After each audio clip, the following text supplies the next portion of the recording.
All over the world where you're listening from, I need to ask you a question today. If you've left your parents' house, maybe you're 20-something or you're 30-something or you're 40-something, whatever the age, you've left your parents' house. Was there anything special about your living? Was there anything you can look back to and tag on and you say that was really a special moment? Was there any kind of transition, so to speak, that happened? Was there anything unique that took place when you left your parents' house? Today we're talking continuously about the aspect of generational thinking and generational planning. And I want to continue in this podcast speaking about the same. Stay tuned.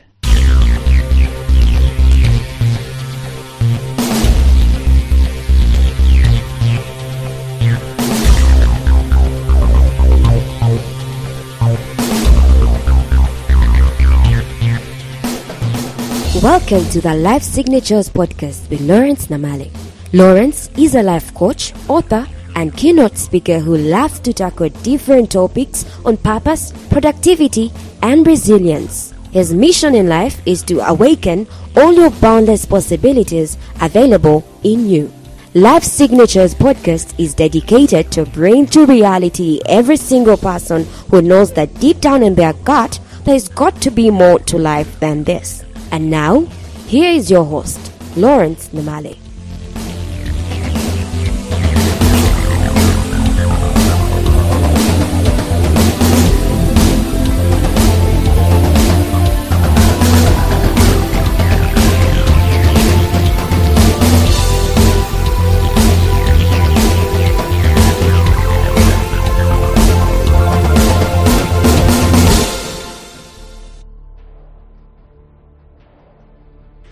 There is no doubt that the oldest institution in life is the family. And quite a lot happens in the family. Very many things are tagged. Either the success or the failure of individuals at times can be directly connected to the family. We're living in such a way that for the most part we are individualistic even when we are within families. And I'm talking about generations here. I'm not talking about the nuclear family, everyone thinking about themselves. I'm talking about the family itself, people thinking not past the nuclear family. The whole thing being just people thinking about the generation they are at. In other words, 70 years or for some time, just the next generation, maybe even less than 70 years. And so we keep on living like that. But in generational thinking, there's something that is absolutely unique about it. In that you're thinking to the second and the third and the fourth generation, depending on your capacity.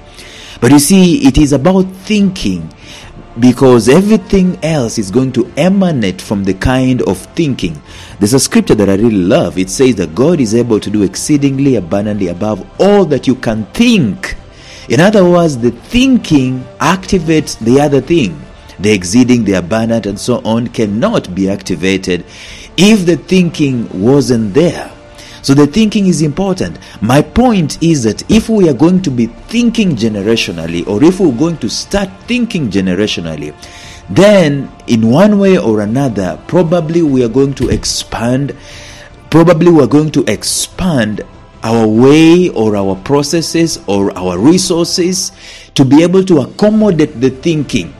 I do believe that at some level, if we are not going to think about something, its actualization or its reality becomes a distant future, something that is in fact an impossibility.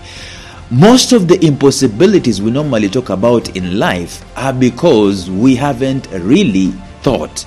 We haven't really sat down to put pen on paper or pencil on paper and really 360 degrees turned the problem inside outside and just stared at it long enough until it blinks, so that we can be able to find a solution, an aha moment. So for the most part, we might be thinking resources, and yet what we need to be thinking is thinking, meditating, dreaming, and visualizing all these things so that the possibility becomes some kind of reality and it comes to our consciousness. See, most of the things that we face in life today are as a result of the consciousness that we do have about them. I was conscious about this podcast, that's why it is airing. I was conscious about my website, that's why it's airing. I was conscious about my books, that's why I have published some. I've been conscious about very many things, and the result of those things is that they become physical manifestations. I used to think that writing a book was one of the most elevated things ever, as in one of the biggest impossibilities in life. I couldn't imagine for my life having a book with my name on it. A volume. I used to think, where will the words come from? What am I going to tell people? And the moment I sat down to put my conscious thought to it, that's the moment that I saw, even as I was writing my first book, Turn Your Setbacks into Major Comebacks. As I was writing, I figured out very many other titles that I could write. And they were not just titles, but they also had content accompanying the title itself. What is my point? What am I belaboring? I am belaboring the fact that when we start thinking generationally, even when we thought that the resources for the fourth and the third generation will not be there, chances are that the actualization of that thing becomes a possibility. We have not because we think not. We have not because we ask not. We have not because we have not been conscious about it. In fact, in our minds, we've been thinking, let us just, leave that alone. Let bygones be bygones. Let sleeping dogs lie. And in the process, we don't get anything to move. So you are in a family and no one is talking about the second generation and the third generation and the fourth generation. No one is talking about these things at all. Everyone is just thinking about themselves in the moment. We go through very many transitions in life, but seldom. See, I think these things used to happen in the past. In the past, you see families thinking greater, longer. They will be thinking generationally. But probably the moment we've become technological and we've advanced and we've developed, now our thinking is selfish, it's little, it's self-centered. Even when our life expectancy, by the way, life expectancy in the previous past has really increased. But people seldom sit down to think about the third and the fourth generation. Probably we think they're going to cater for themselves, they're going to, fend for themselves and so on and so forth. And in the previous podcast, we've been looking at why it is important for us to think this way. And one of the things that we have already seen, in fact, in the very first episode, in the second episode when we were teaching about this generational thinking, we saw how important it is to release the generations to focus on their purpose. Very many guys are born already in debt. And they spend 3/4 of their lives trying to clear debts and trying to make a living. If we would have thought about them, or if someone would have thought about them and prepared for them and set some things aside for them, chances are that they will be released not to be thinking about food, clothing, and shelter, but they will be released to think about the responsibility, the great responsibility that they have on humanity to produce things, to create things, to make things come to pass in their lives, to use their potential, to expend their potential to the maximum and to the fullest. If you were born and your grandpa already provided for you a house and already provided for you schooling, already provided for you all these things that you needed, and clothes and all those things that you needed, it is now incumbent unto you. It is your responsibility to think the same way. And I know if grandpa did that, chances are that he's also going to inculcate in you this position, this disposition, this mentality of providing for the third and the fourth generation. In such a way, your responsibility is released not just on you, me and my family, but it's even released to think about community, to think about nations, to think about problems in the health sector, problems in the education sector, problems in the technological sector, to think about solutions, and not just to think about issues and problems. Most of these big companies that were created in the garages, first of all, they had a garage in the first place. I know you've seen that graphic on Facebook that is saying, someone was saying Google was started in a garage, Facebook was, it started in a garage, Apple started in a garage, and so on and so forth. But then someone said, what is your problem? Why can't you start something like that? And then the guy answered, for me, I don't even have a garage. And listen, it's funny, but there is a point in there. Those guys had a garage. In other words, their parents had provided enough security, so to speak, and the world they were living in had enough security that they were not thinking about food. They were playing around with instruments. They were playing around with technology and so on and so forth. And I think I'm belaboring the point, but you get it. When we provide for the third and the fourth generation, what we're doing is we're helping them to live a life of purpose. We're helping them to focus on their potential and not necessarily to spend a lot of their lives to try to fend for themselves and so on and so forth. And we saw in the podcast the other day also that when you think generationally, you are creating inside of them some long-term passion for something. They are focusing on something and their passion increases. And also, by the way, if you are thinking about the third and the fourth generation, the passion with which you show up in life is totally different if you know that the only responsibility you have is for yourself and you are 70 years or 80 years in life. But if you knew that it was past your children's children, then the way you show up, the way you wake up in life, the way you treat your body, the passion with which you live is totally different. Yesterday, we saw about that. And today I want us to consider this. What is the importance of thinking generationally? I think when we think generationally, we are teaching transitions. That's why I was asking you at the beginning of this podcast, do you remember ever leaving your parents' house? Was it any special? Was there any kind of rites of passage? Or you just said, bye-bye, I'm moving out, and you moved out? There was no ceremony to speak. I know I'm sounding weird when I say this. There was no passing on the baton. There's a book I've written about that. Passing on the baton to the next generation and telling them that the responsibility for the next two generations are on you, and we have given you A, B, and C, and D. We've given you assets, we've given you the mentality, the mindset, we've given you the DNA. It is your responsibility to cater for them. And actually, by the way, if we were raised with that kind of mentality, it becomes totally different. I want to bet that at the moment we're existing in such a situation where people are just living families and there is nothing big about it. There is no responsibility imputed upon them. They are as selfish as anything, only fending for themselves. And yet in the same breath, they're going to have their own families, and the same thing is going to be repeated over and over again. I think, ladies and gentlemen, it is time that we started thinking generationally, and even if we do not have the resources to provide for that, I think even this mindset, just this mentality, this mental capital, for us to think and consider the next generation is going to be absolutely critical in the way we live our lives.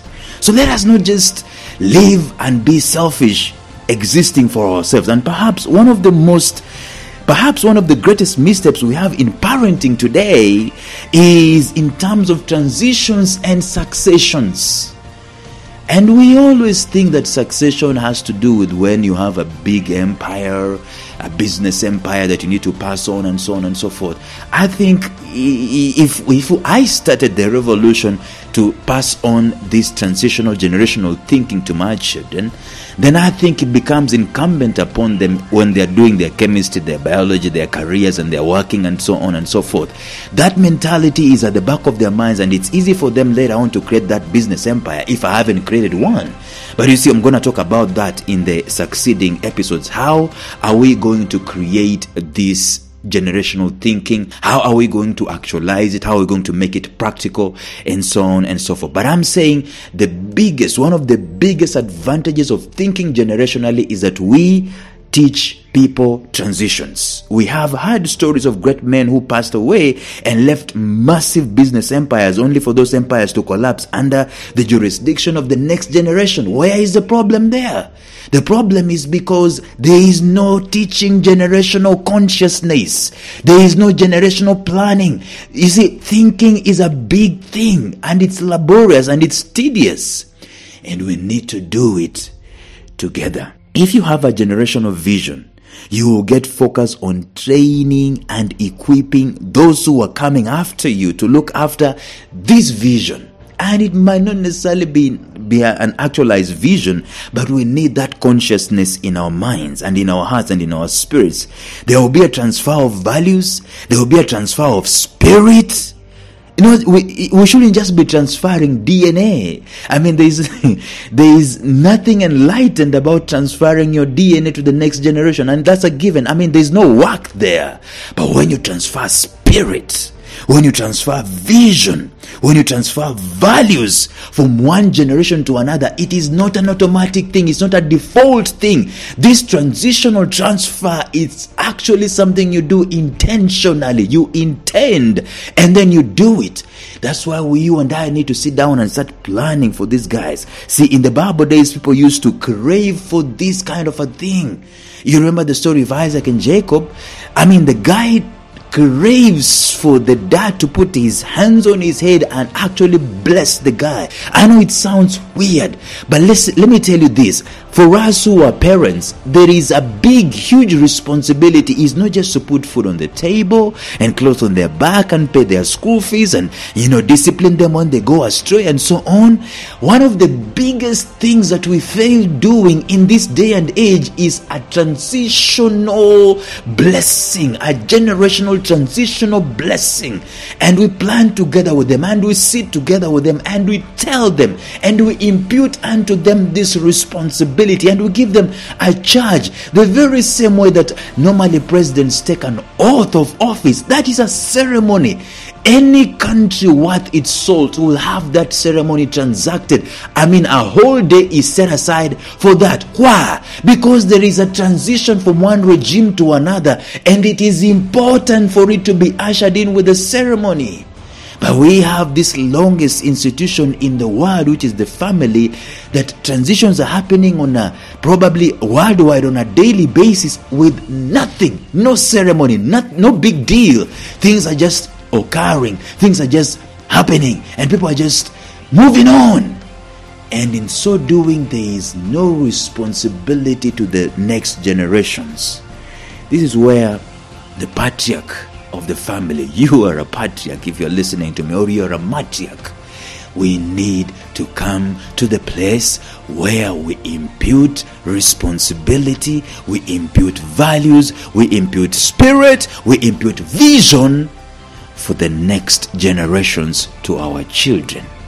That is only going to come when we start thinking transitions. It's not a far-fetched thing. It is not a white man's thing. It's not a brown man's thing. It is a human thing that we need to go back to. A need for us to start thinking this way. And in the next episode, we're going to share more about this and see what other things are going to help us when we start thinking generationally. But for now, consider thinking generationally. Until tomorrow, bye-bye.